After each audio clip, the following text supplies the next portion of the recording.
Hi hello ನಮಸ್ತೆ, ಎಲ್ಲರೂ ಹೇಗಿದ್ದೀರಾ? ಚೆನ್ನಾಗಿದ್ದೀರಾ ಅಂತ ನಾನು ಅಂದ್ಕೊಂಡಿದ್ದೀನಿ. ಯಾಕಂದರೆ ನಾನು ಮತ್ತು ನಮ್ಮವ್ರು ಚೆನ್ನಾಗಿದ್ದಾರೆ. ನೀವು ಮತ್ತು ನಿಮ್ಮವ್ರು ಹೇಗಿದ್ದೀರಾ ಅಂತ ಕೇಳ್ತಾ ಇವತ್ತಿನ ವಿಡಿಯೋ ಸ್ಟಾರ್ಟ್ ಮಾಡೋದಾದರೆ, ಇವತ್ತಿನ ವಿಡಿಯೋದಲ್ಲಿ ಧನರಾಜ್ ಅವರಿಗೆ ಹನುಮಂತ ಅವರು ಕಳಪೆ ಹೋಗಿದ್ದು ತಲೆ ಬಿಸಿ. ಆದರೆ ಹನುಮಂತ ಅವರು ಏನೂ ಆಗಲ್ಲ ದೋಸ್ತ ಅಂತ ಇದ್ದಾರೆ. ಸೊ ಇಲ್ಲಿ ಒಂದು ಕಡೆ ಮಂಜು ಅವರು ಮತ್ತು ಉಳಿದ ಮನೆಯವರು ಎಲ್ಲರೂ ಮ್ಯಾಕ್ಸಿಮಮ್ ಮಾಸ್ ಆಗಿ ಓಡಿತ್ತು ಅಂತ ಹೇಳಿ ಖುಷಿ ಪಡ್ತಾ ಇದ್ದಾರೆ. ಇಲ್ಲಿ ಚೈತ್ರ ಕುಂದಾಪುರ ಅವರಿಗೆ ಗೊತ್ತಿಲ್ಲದ ಸತ್ಯವನ್ನು ಕಿಚ್ಚ ಸುದೀಪ್ ಅವರು ಹೇಳಿ ಸ್ವಲ್ಪ ಫನ್ನಿಯಾಗಿ ಮಾಡಿದರು. ಆದ್ರೂ ಗೊತ್ತಿಲ್ಲದಂತಹ ಒಂದು ಸತ್ಯವನ್ನು ಹೇಳಿ ಅವರಿಗೆ ಅದರ ಒಂದು ಚಿಕನ್ ತಿನ್ನದಂತಹ ವ್ಯಕ್ತಿಗೆ ಚಿಕನ್ ತಿನ್ನಿಸುವಂಥ ಪ್ರಯತ್ನ ಮಾಡಿದ್ದಾರೆ ಕಿಚ್ಚ ಸುದೀಪ್ ಅವರು. ನಿಜವಾಗ್ಲೂ ನನಗೆ ಒಂದೊಂದು ಕಡೆ ಬೇಜಾರಾಗೋದು ಏನು ಅಂದರೆ, ಕಿಚ್ಚ ಸುದೀಪ್ ಅವರು ಪಾಯಿಂಟ್ ಟು ಪಾಯಿಂಟ್ ಮಾತಾಡಲ್ಲ. ಯಾಕಂತ ಹೇಳೋದಾದರೆ, ಎಚ್ಚೆತ್ತುಕೊಳ್ಳಿ ಟಾಸ್ಕ್ ಬಗ್ಗೆ ಮಾತಾಡುವಾಗ ಚೈತ್ರ ಮತ್ತು ಐಶ್ವರ್ಯ ಅವರ ಬಗ್ಗೆ ಮಾತ್ರ ಮಾತಾಡಿದರು. ಸೊ ಅವರವರ ಬಗ್ಗೆ ಅವ್ರಿಗೆ ಒಂದು ಇತ್ತು, ಎಚ್ಚೆತ್ಕೊಳ್ಳಿ ಅಂತಲೇ ಹೇಳಿದ್ರು, ಏನೋ ಇತ್ತು. ಬೇರೆಯವರು ಹೇಳಿಲ್ವಾ?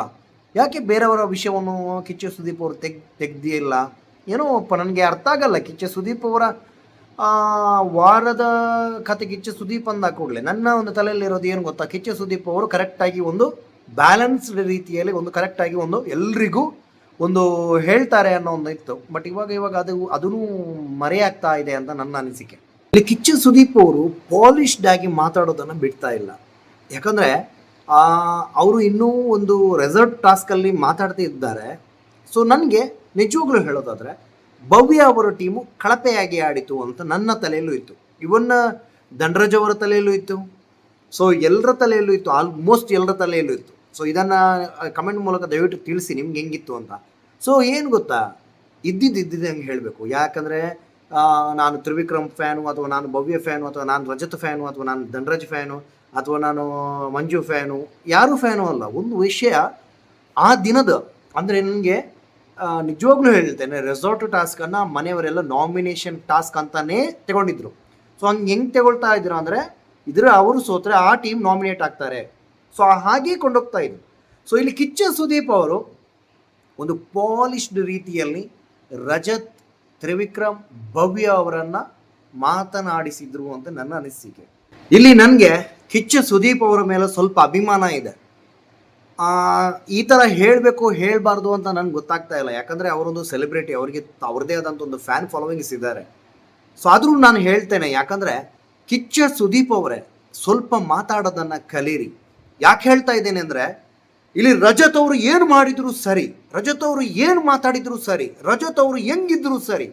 ಕಿಚ್ಚ ಸುದೀಪ್ ಅವರೇ ದಯವಿಟ್ಟು ಅರ್ಥ ಮಾಡ್ಕೊಳ್ಳಿ, ಅವರೇನು ನಿಮ್ಮ ಚೇಲ ಅಲ್ಲ, ಅಥವಾ ಅವರನ್ನು ನೀವು ವಿನ್ ಮಾಡ್ತೀರಾ ಅಂತ ಬಿಗ್ ಬಾಸ್ಗೆ ಬಂದಿಲ್ಲ. ಸುದೀಪ್ ಅವರೇ ನಿಮ್ಮ ಮೇಲೆ ಒಂದು ಅಭಿಮಾನ ಇದೆ, ದಯವಿಟ್ಟು ಅರ್ಥ ಮಾಡ್ಕೊಳ್ಳಿ. ಹಾಗಂತ ಚೈತ್ರ ಕುಂದಾಪುರ ಅವರನ್ನು ನಾನು ಬಂಗಾರ ಅಂತ ಹೇಳ್ತಾ ಇಲ್ಲ. ಆದರೆ ರಜತ್ ಅವರು ಕಳೆದ ಒಂದು 2 ವಾರದಿಂದ ತಪ್ಪಾಗಿ ಮಾತಾಡ್ತಾ ಇದ್ದಾರೆ, ತಪ್ಪಾಗಿ ಒಂದು ಪೋರ್ಟ್ರೇಟ್ ಆಗ್ತಾ ಇದ್ದಾರೆ ಹೊರಗಡೆ ಪ್ರಪಂಚಕ್ಕೆ. ನಿಲ್ಲಿಸಿ, ನೀವು ನಿಜವಾಗ್ಲೂ ನಿಮಗೆ ತಾಕತ್ತಿದ್ರೆ ನಿಲ್ಲಿಸಿ ಅಂತ ನಾನು ಹೇಳ್ತಾ ಇದ್ದೇನೆ. ಯಾಕೆಂದರೆ ನೀವು ಈ ರೀತಿ ಒಂದು ಹೋಸ್ಟ್ ಮಾಡೋದಾದರೆ ದಯವಿಟ್ಟು ಹೇಳ್ತಾ ಇದ್ದೇನೆ, ನಾನೇ ನನ್ನ ಬಾಯಾರೆ, ಯಾರು ನೋಡಿದಿರೋ ಇಲ್ವೋ ಗೊತ್ತಿಲ್ಲ, ನೀವು ಹೋಸ್ಟ್ ಮಾಡೋದಿಲ್ಲ ಅಂತ ಹೇಳಿದಾಗ ನಾನೇ ಹೇಳಿದ್ದೇನೆ, ದಯವಿಟ್ಟು ಕಿಚ್ಚ ಸುದೀಪ್ ಅವರೇ ನೀವು ಹೋಸ್ಟ್ ಮಾಡಿ ಅಂತ. ಆ್ಯಕ್ಚುಲಿ ನಿಜ ಏನಂದರೆ, ಕಳೆದ ಒಂದು 11 ಸೀಸನ್ ಅಂದರೆ 10 ಸೀಸನ್ಗಳನ್ನು ನೋಡಿದ್ದೆ ನಾನು ನಿಮಗೋಸ್ಕರ. ನಾನು ಎಷ್ಟು ಫ್ಯಾನ್ಸ್ ಅಂತ ನನ್ನ ಫ್ರೆಂಡ್ಸ್ಗಳಿಗೆ ಕೇಳಿ, ನಿಮ್ಮ ಮೂವೀಸ್ಗಳನ್ನಾಗಿರ್ಬೋದು ಅಥವಾ ನಿಮ್ಮ ಒಂದು ಯಾವಾಗಲೂ ನಾನು ಹೇಳೋನು, ನಿಮಗೆ ಒಂದು ಮಾತಲ್ಲಿ ಒಂದು ತೂಕ ಇರುತ್ತೆ. ಬೇರೆ ಆ್ಯಕ್ಟರ್ಗಳನ್ನು ಒಂದು ಕಂಪೇರ್ ಮಾಡಿದರೆ ನೀವೊಂದು ಮಾತಾಡೋಲ್ಲದೆ ತೂಕದಲ್ಲಿ ಮಾತಾಡ್ತೀರಾ ಅಂತ ನಾನೇ ಹೇಳ್ದವನು. ಇವತ್ತು ನನಗೆ ನಿಮ್ಮ ಮೇಲೆ ಇಷ್ಟೊಂದು ಬೇಜಾರಾಗ್ತಾ ಇದೆ ಅಂದರೆ ದಯವಿಟ್ಟು ಕಿಚ್ಚ ಸುದೀಪ್ ಅವರೇ ನೀವು ಇವಾಗಲಾದರೂ ಎಚ್ಚೆತ್ಕೊಳ್ಳಿ. ನಿಮ್ಮ ಬಿಗ್ ಬಾಸ್ ಅವರ ಟೀಮ್ ಹೇಳಿದರೆ ನೀವು ಮಾತಾಡ್ತಾ ಇರ್ಬೋದು, ಆದರೆ ಇವತ್ತಿನ VT ಆದರೂ ನೋಡಿ ಮಾತಾಡಬೇಕು ಅಂತ ಅನಿಸ್ಬೇಕಲ್ವಾ?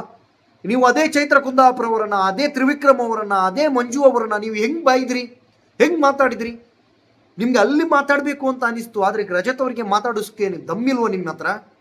ನಿಜವಾಗ್ಲೂ ಕೇಳ್ತಾ ಇದ್ದೇನೆ ನಾನು ಈ ಪ್ರಶ್ನೆಯನ್ನು. ನನಗೆ ಮನಸ್ಸಲ್ಲಿ ತುಂಬ ಬೇಜಾರಾಗ್ತಾ ಇದೆ ಸುದೀಪ್ ಅವರೇ ನಿಮ್ಮ ಮೇಲೆ. ಯಾಕಂದರೆ ನಾನು ಯಾವಾಗಲೂ ಅನ್ನೋದನ್ನು ಮನಸ್ಸಲ್ಲಿ ಅಂದ್ಕೊಳ್ಳೋದು, ಇವತ್ತಾದರೂ ಸುದೀಪ್ ಅವರು ರಜತ್ ಅವರಿಗೆ ಹೇಳ್ತಾರೆ, ಅವರು ಒಳ್ಳೆ ಕಂಟೆಸ್ಟೆಂಟ್, ನಾನು ಆ ಬಗ್ಗೆ ನಾನು ಏನೂ ಮಾತಾಡ್ತಾ ಇಲ್ಲ. ಆದರೆ ಎಲ್ಲಿ ಮಾತಾಡಬೇಕು, ಹೆಂಗೆ ಮಾತಾಡಬೇಕು ಅಂತ ಗೊತ್ತಿಲ್ಲದ ಒಂದು ಪರದೇಸಿ ಅವರು. ಅವರಿಗೆ ದಯವಿಟ್ಟು ಹೇಳಿ ಮಾತಾಡೋದು ಹೆಂಗೆ ಅಂತ. ಸೊ ಇದೆಲ್ಲರ ನಡುವೆ ಧನರಾಜ್ ಅವರಿಗೆ ಕಿಚ್ಚನ ಚಪ್ಪಾಳೆ ಸಿಕ್ಕಿದೆ. ಈ ವಾರ ಕಿಚ್ಚನ ಅಂದರೆ ಒಂದು ಚಪ್ಪಾಳೆ ಸಿಕ್ಕಿದೆ. ನಿಜವಾಗ್ಲೂ ನಾನು ಹೇಳ್ತೇನೆ, ಕಿಚ್ಚನ ಚಪ್ಪಾಳೆ ಬೇಕಂತಾನೆ ಇಲ್ಲ. ಯಾಕಂದರೆ ಇಂಥ ಒಬ್ಬ ವ್ಯಕ್ತಿಯಿಂದ ಆ ಚಪ್ಪಾಳೆ ಬರೋದಾದರೆ ಬೇಡ ಅಂತ ಅನಿಸುತ್ತೆ ನನಗೆ. ಯಾಕಂದರೆ ಧನರಾಜ್ ಅವರಿಗೆ ಕಿಚ್ಚನ ಚಪ್ಪಾಳೆ ಬಂದಿದ್ದು ನನಗೆ ತುಂಬ ಖುಷಿ ಇದೆ. ಯಾಕಂದರೆ he is very very very good ಅಂತ ಹೇಳ್ತಾನೆ. ಯಾಕಂದರೆ ಆ ಒಂದು ವ್ಯಕ್ತಿ ಧನರಾಜ್ ಅವರು ಬಂದಂತಹ ಒಂದು ಎರಡರಿಂದ 4 ವಾರಗಳು ನಾನು ಅಂದ್ಕೊಳ್ತಾ ಇದ್ದೆ, ಯಾಕಾದರೂ ಈ ವ್ಯಕ್ತಿ ಬಿಗ್ ಬಾಸ್ಗೆ ಬಂದರು ಅಂತ. ನಮ್ಮ ಊರಿನವರೇ ಹಾಗಂತ ಒಂದು 4-5 ವಾರದಿಂದ ಆಡ್ತಾ ಇರೋ ರೀತಿ ನೋಡಿದಾಗ ನನಗೆ ತುಂಬ ಖುಷಿ ಆಗ್ತಾ ಇದೆ. ಧನರಾಜ್ ಅವರು ಫೈನಲಿಸ್ಟ್ ಕಂಟೆಸ್ಟೆಂಟ್ ಅಂತ ನನಗೆ ಅನಿಸ್ತಾ ಇದೆ. ಸೊ ಧನರಾಜ್ ಅವರೇ, ಹೀಗೆ ಆಡ್ತಾ ಇರಿ, ನಮಗೆ ನೀವು ಗೆಲ್ಲಬೇಕು ಅಂತ ಆಸೆ ಇದೆ ಧನರಾಜ್ ಅವರೇ. ಇಲ್ಲಿ ನನಗೆ ನಗುವುದೋ ಅಳುವುದೋ ಗೊತ್ತಾಗ್ತಾ ಇಲ್ಲ ಅಂತ ಹೇಳಬೇಕು ಅಂತ ಅನಿಸ್ತಾ ಇದೆ. ಯಾಕಂದರೆ ಕಿಚ್ಚ ಸುದೀಪ್ ಅವರು ಎಲ್ಲೋ ಒಂದು ಕಡೆ ಕಳೆದೋಗ್ತಾ ಇದ್ದಾರಾ ಅಂತ ಅನಿಸ್ತಾ ಇದೆ. ಯಾಕಂದರೆ ನಾವು ಕಳೆದ 10 ಸೀಸನ್ಗಳಿಂದಂತ ನೋಡಿದಂಥ ಕಿಚ್ಚ ಸುದೀಪ್ ಇವರಲ್ಲ. ಯಾಕಂದರೆ ಅವರು ಕಳೆದ 10 ಸೀಸನ್ಗಳಲ್ಲಿ ಏನು ಮಾತಾಡ್ತಿದ್ರು ಅದಕ್ಕೊಂದು ತೂಕ ಇತ್ತು. ಮಾತಾಡಿದ ಮೇಲೆ ಅದಕ್ಕೆ ಏನಾದರೂ ತಪ್ಪಿದ್ದರೆ ಸಾರಿನೂ ಕೇಳ್ತಾ ಇದ್ರು, ಅಂಥ ದೊಡ್ಡ ಮನಸ್ಸು ಅವ್ರದ್ದು. ಆದರೆ ಇಲ್ಲಿ ಲಾಸ್ಟ್ ವೀಕಲ್ಲಿ ಒಂದು ಹನುಮಂತು ಅವರಿಗೆ ಹೇಳ್ತಾರೆ, ಎಷ್ಟು ಓಟ್ ಬಿದ್ದರೂ ನಾನು ಹೊರಗಡೆ ಕಳಿಸ್ತೀನಿ ಅಂತ. ಅದು ತುಂಬ ಕಡೆ ಟ್ರೋಲ್ ಆಗಿತ್ತು. ತುಂಬ ಜನ ಉತ್ತರ ಕರ್ನಾಟಕದವರಾಗಿರ್ಬೋದು, ಹನುಮಂತನ ಫ್ಯಾನ್ಸ್ ಆಗಿರ್ಬೋದು, ತುಂಬ ಜನ ಕಿಚ್ಚ ಸುದೀಪ್ ಅವರಿಗೆ ಓಪನ್ಲಿ ಬೈದಿದ್ದಿದೆ. ಎಲ್ಲೋ ಕಿಚ್ಚ ಸುದೀಪ್ ಅವರು ಹೆದರಿದ್ರ ಅಥವಾ ಅವ್ರು ತಪ್ಪು ಮಾಡಿದ್ರು ಅಂತ ಅವ್ರಿಗೆ ಅನಿಸ್ತಾ ಒಂದು ಇಂಡೈರೆಕ್ಟ್ಲಿ ಒಂದು ಹಿಂಟ್ ಕೊಟ್ಟರು. ಇದೇ ಹನುಮಂತು ಅವರು ಸ್ನಾನ ಮಾಡದಿರುವಾಗ ನಾನು ಬಟ್ಟೆ ಕೊಟ್ಟು ಕಳಿಸಿದಂಥ ಹನುಮಂತುಗೆ ನಾನು ಬೈದಿಲ್ವಾ? ಸುದೀಪ್ ಅವರೇ, ಬೇಡ ಇತ್ತು ಇದು. ಯಾಕೆ ನಾನು ಹೇಳ್ತಾ ಇದ್ದೇನೆ ಈ ಥರ ಅಂದರೆ, ರಜತ್ ಅವರು ತಪ್ಪು ಮಾಡಿದ್ದಾರೆ, ರಜತ್ ಅವರು ಅಷ್ಟು ಮಾತಾಡಿದ್ದಾರೆ, ಅದ್ರ ಬಗ್ಗೆ ದಮ್ ಎತ್ತದಂತಹ ಸುದೀಪ್ ಅವರು ಮತ್ತೆ ಹೋಗಿ ಉಸ್ತುವಾರಿಗೆ ಹೇಳ್ತಾ ಇದ್ದಾರೆ. ಉಸ್ತುವಾರಿಗಳು ಇಬ್ಬರು ಇದ್ದರು, ಅವರಿಂದ ತಪ್ಪಾಯಿತು. ಯಾಕೆ? ಗೇಮ್ ನೋಡಿದವರು ಹೇಳ್ಬೋದಿತ್ತು ತಾನೇ. ಕಿಚ್ಚ ಸುದೀಪ್ ಅವರು ಅಲ್ಲಿ ಇಬ್ಬರು ಹೇಳಿದ್ದಾರೆ, ನೋಡಿದ್ದಾರೆ, ಅವ್ರ ಬಗ್ಗೆ ಮಾತಾಡಿ. ನೋಡದೆ ಇದ್ದವರ ಬಗ್ಗೆ ಯಾಕೆ ಮಾತಾಡ್ತೀರಾ? ಉಸ್ತುವಾರಿ ಯಾವುದು ಗುರು? ನೀವು ಹೇಳ್ತಾ ಇರೋದು ಕರೆಕ್ಟು. ಉಸ್ತುವಾರಿ ಇದ್ದರು, ಅವರಿದ್ದರು, ಅಲ್ಲಿ ನೋಡ್ಕೊಳ್ಬೇಕಿತ್ತು, ನೋಡ್ಕೊಂಡಿಲ್ಲ. ಇಫ್ ಇನ್ ಕೇಸ್ ರಜತ್ ಅವರು ನೋಡ್ದಿರ್ಲಿ ಅಂದರೆ ನೋಡೇ ಇರಲಿಲ್ಲ ಅಂದರೆ ಇದು ವೀಕೆಂಡಲ್ಲಿ ಹಿಂಗೆ ಹೇಳ್ಬೋದಿತ್ತು, ಉಸ್ತುವಾರಿಗಳು ಏನು ಮಾಡ್ತಾ ಇದ್ದೀರಿ ನೀವು ಅಂತ ಹೇಳ್ಬೋದು. ಬಟ್ ರಜತ್ ಅವರು ನೋಡಿದ್ದಾರೆ. ರಜತ್ ಅವರು ಬೆಡ್ರೂಮಲ್ಲಿ ಬಂದು ತ್ರಿವಿಕ್ರಮ್ ಅವ್ರ ಹತ್ರ ಹೇಳಿದ್ದಾರೆ, ನಾನು ಬೇರೆ ಯಾರಾದರೂ ಆಗಿದ್ರೆ ಮಾತು ಎತ್ತಾ ಇದ್ದೆ, ಆದರೆ ಭವ್ಯ ಅಂತ ನಮ್ಮವರೇ ಅಲ್ವಾ, ಸುಮ್ಮನಿದ್ದೆ ಅಂತ ಹೇಳಿದ್ದಾರೆ. ಯಾಕೆ ಆ ವಿಟಿಯನ್ನು ತೋರಿಸ್ತಾ ಇಲ್ಲ ನೀವು? ಏನು ನಿಮಗೆ ದಮ್ಮಿಲ್ವಾ ಬಿಗ್ ಬಾಸ್ ಟೀಮ್ಗೆ? ಯಾಕೆ ಭವ್ಯ ಅವರಿಗೆ, ತ್ರಿವಿಕ್ರಮ್ ಅವರಿಗೆ ಮತ್ತು ಮಂಜು ಇವರು ರಜತ್ ಅವರಿಗೆ ನೀವು ಇಷ್ಟು ಸಪೋರ್ಟ್ ಮಾಡ್ತಾ ಇದ್ದೀರಾ? ಸೊ ನಿಮ್ಮ ಲೆಕ್ಕದಲ್ಲಿ ಇವರು ಮೂವರಲ್ಲಿ ಒಬ್ಬರು ವಿನ್ನರ್ ಅಂತ ಇದ್ದಿದ್ರೆ ಯಾಕೆ ನೀವು ಸುಮ್ಮನೆ ಬಿಗ್ ಬಾಸ್ ಮಾಡ್ತೀರಾ? ಯಾಕೆ ಸುಮ್ಮನೆ ನೀವು ನಮಗೆ ಬಿಗ್ ಬಾಸನ್ನು ಈ ರೀತಿ ಎಲ್ಲ ತೋರಿಸಿ ಎಲ್ಲ ಆಟ ಆಡಿಸ್ತಾ ಇದ್ದೀರಾ? ಕಿಚ್ಚ ಸುದೀಪ್ ಅವರೇ, ನಿಮ್ಮ ಹೋಸ್ಟಿಂಗ್ ಬಗ್ಗೆ ನಿಜವಾಗ್ಲೂ ಹೇಳ್ತೇನೆ, ನಿಜವಾಗ್ಲೂ ಅಸಹ್ಯ ರೀತಿ ಬಂದಿದೆ ರೀ. ನಿಜ ಹೇಳ್ತೇನೆ ನಾನು.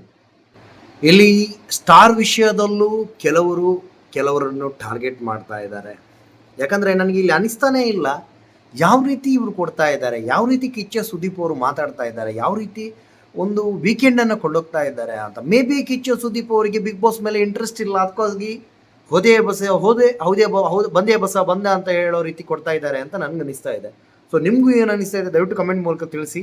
ಇಲ್ಲಿ ಎಲ್ಲವೂ ಸರಿಯಾಗಿದೆಯಾ? ಇಲ್ಲ. ಇಲ್ಲಿ ಎಲ್ಲವೂ ತಪ್ಪಾಗಿದೆಯಾ? ಇಲ್ಲ. ಸೊ ಎಲ್ಲವೂ ಇಲ್ಲ, ಹೌದು, ಎಲ್ಲದರ ನಡುವೆ ನಡೀತಾ ಇದೆ. ಸೊ ನೋಡಬೇಕು ಇನ್ನು ಬಿಗ್ ಬಾಸ್ ಏನೇನಾಗುತ್ತೆ ಅಂತ ಹೇಳ್ಬಿಟ್ಟು. ಧನರಾಜ್, ಹನುಮಂತು ಅವರು ನಾಮಿನೇಷನಿಂದ ಪಾರಾಗಿದ್ದಾರೆ. ಸೊ ಎಲಿಮಿನೇಷನ್ ಇದೆಯಾ ಈ ವಾರ ನೋಡಬೇಕು.